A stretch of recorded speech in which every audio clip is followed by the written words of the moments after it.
Hey everyone, this is Tracy Latona. I'm super excited you're here for this week's episode of Tracy's Tuesday Talks. Yes, I have Mr. Klaus Great Moose Pyrenees in here. He is being noisy and fussy, so he's in here with Mama today. So if he barks, I apologize. Back to business. This week, we are going to be talking about how the 8.7% cost of living adjustment is hitting the Social Security Administration, VA disability payments, and the military retirement pensions. Every year, the Social Security Administration comes out with a percentage of cost of living adjustment for benefits for those three organizations. And this year, 8.7% is the largest increase in the history of these programs. So I wanted to dive into the best way to make this increase work for you if you are receiving a pension from the military, VA disability benefits, or receiving Social Security. A lot of people, when they hear from their boss, hey, you've been doing a great job. Here's a cost of living increase or a pay raise or promotion. They automatically get super excited. Yes, more money. Woohoo. And then they think, okay, I'm going to spend it on this. I'm going to spend it on this. I'm going to spend it on this. And that's not a bad thing. But I have seen people who got a $400 a month pay raise go out and finance a $600 truck. Like, the math doesn't work on that.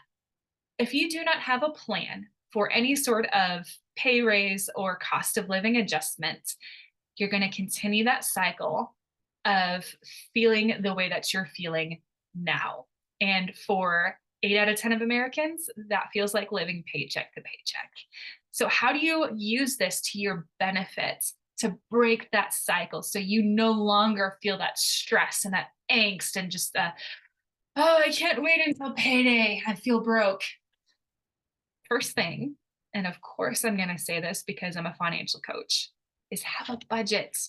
Have a mission for your money. That's what a budget is. It's not a ball and shackle and chain. It's literally having a mission for every dollar before the month starts. It's also tracking your expenses throughout the month too. So if you put down on paper, hey, I've got $600 for groceries this month, it's actually tracking to make sure that you're spending $600 a month in groceries instead of 1,200. So what Congress does is a spending plan. And this is what a lot of people do too. They just have their list of bills. They know what their cost is and when they're due, and that's it. And they just hope for the best for the rest of the month or live off of whatever's left over. That's what Congress does. For all things holy, please don't be like Congress. Track your expenses. Make sure that your money is actually carrying out the mission that you assigned for it. And trust me, when you start budgeting, it's going to feel like you just got another pay raise. So, what's the next thing when you have a mission for your money? What's the mission? The first thing you want to do is have a little bit of money in savings.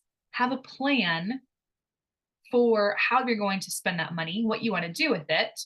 And if that includes savings, a good place to start is having $1,000 set off in an emergency fund. No, $1,000 isn't a whole lot of money when it comes down to it.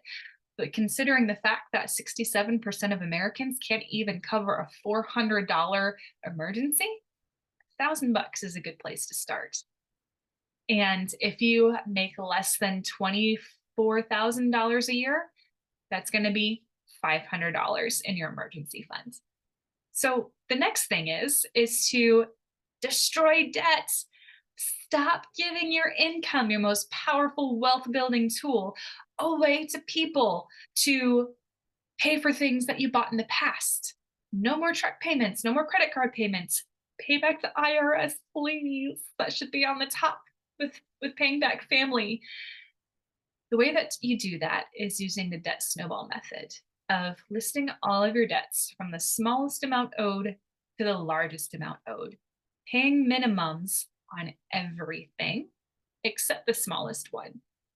So if you are able to not have lifestyle inflation with this increase and all of the extra money that you are going to be receiving starting January 1st can go towards that debt once you have your $1,000 in your emergency fund, imagine how much faster you're going to be out of debt. It's going to be amazing. It's going to be great. So after that, once you have all of your debts paid off, that's when you can go back and rebuild your emergency funds to 3 to 6 months of expenses, not income, expenses. So how much does it cost to pay your mortgage? How much is food and medications each month? How much are your utilities? And how much is it going to be to put gas in your car and pay for your car insurance? After that, I would encourage you to take 15% of your household income and start investing that.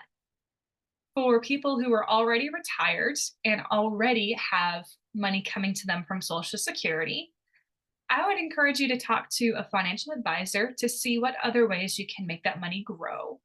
If you are receiving VA disability benefits or getting that military pension and you're before the age of 59 and a half, I would consider talking with an investment professional about building up some retirement funds. After that, start paying for your kids' college and then really, really put the pedal to the metal and get your house paid off. Because how awesome would it be to have 6 month emergency funds, no debt, and your house paid off? That Social Security payment is going to feel a lot bigger than if you had a house payment and you had debt. And then lastly, get generous, build more wealth so you can give.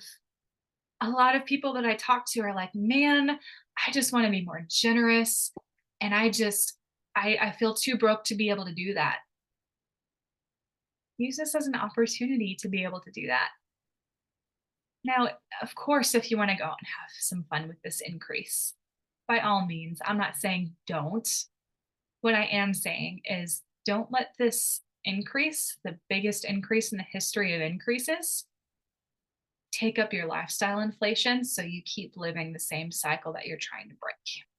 Use this as an opportunity to make changes.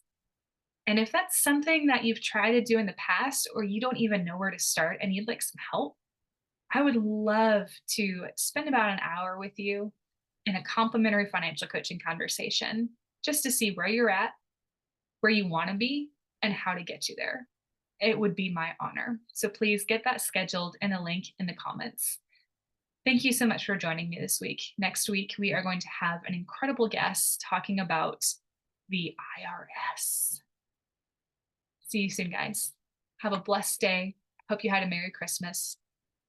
Have an intentional New Year.